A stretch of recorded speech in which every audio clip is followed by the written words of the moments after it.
Hi again, this is David Higgins with Callista Imaging and fstopnation.com. I had a great question today come in about working with the book module here, about working with it, saving a design, and then going back.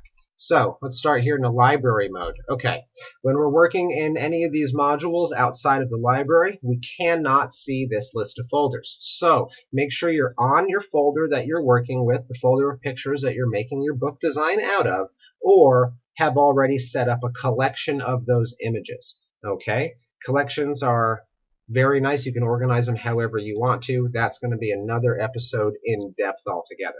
But all right, we're on our master folder, and just like we see all of our thumbnails and our filter buttons here, I don't want to see all of these pictures in the book, but just my pics. Let's go ahead and turn on our pics flag, and that reduces our run of images here, as we see, to a minimum 56 of 226 rather than. Much easier to work with. Okay, now we're in our book area. I have all these pictures at the bottom. Let me go ahead and clear the layout. Let's say we're starting from scratch. I have the images available across the bottom that I'm going to work with. I can hit auto layout, so this just runs us through it really fast. Okay, this just pretends we've done a whole bunch of custom work editing our book and getting it all set up. Now we want to save it because we're not completely finished with what we've done with this so far. So what we're going to do is go ahead and click up here in the top right, Create Saved Book. When you do this, you're going to name it something new. I'm just going to go ahead and call this Book 1 for now as an example. Your placement.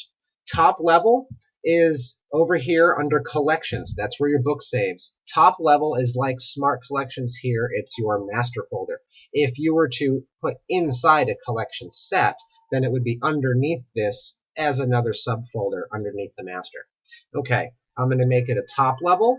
And if we were to create virtual copies, we're not duplicating the images on our hard drive. We're making virtual copies inside of Lightroom that we can apply different edits to for the book rather than what we would use for print, slideshows, or any other random projects. Okay, I'm just going to create it. And now here on my collections, you see Book 1 is now saved with the 56 pictures that we've used. All right, so let's say we are done for the evening, and we're going to just close out of Lightroom now. We've shut it down. A day goes by. We're ready to work on it again. Let's load her back up. Just takes a second, and here we are, back to the library.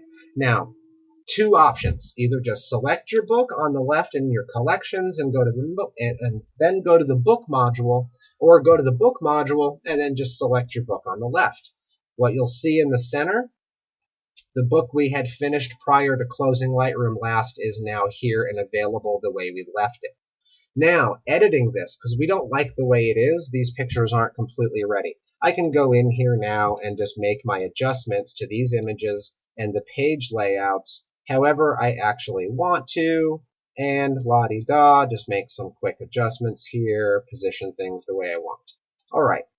Once our layout is complete and we've made our little adjustments, we don't have to worry about saving anything else. Lightroom tracks everything that we've done. We can just close Lightroom when we're finished. Again, when we come back to it to work on our book, just go back to your book module, select that book you've been working on, and as you'll see, all of the changes we made last time have still been stored in Lightroom. So just save the book once, and if you go back to it to make changes, they will auto-save in your design. Then, once you're finished, go ahead and export your book to JPEG or PDF or upload it to Blurb and print it on out and hope you enjoy it. Well, I hope that helps figure out how to save and re-edit your book designs. More questions, feel free to throw them at us and we'll answer all that we can. Have a great night and make sure to join fstopnation.com.